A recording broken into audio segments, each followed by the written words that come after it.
ito naman, gawa tayo ng pasta fagioli. So,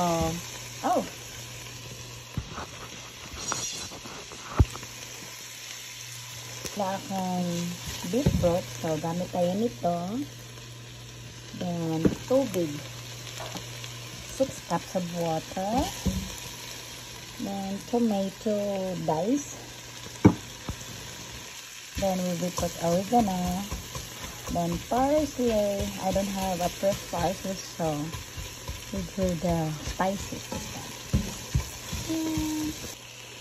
Kaya gagawa tayo ng pasta fagioli dahil nga si asawa mahilig sa soup. So, napunta kami sa Italian restaurant and he ordered the pasta fagioli and my son too. So, this time we're gonna make some on our own. So, my Nelly restaurant. Charot! Lagyan natin yung diced tomato. Nalagyan natin ng beans mamaya. Ayan, slowly lang. Then water, kasi nga wala tayong beef broth. So, gagamit ko ng tubig at saka yung cube.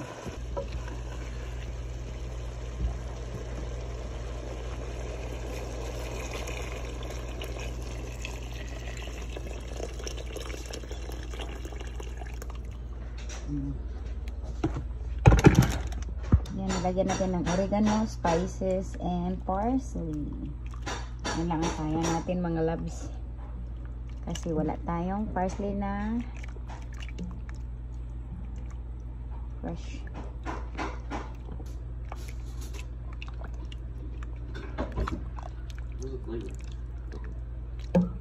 Because we're about to eat. So she has to have her snack first.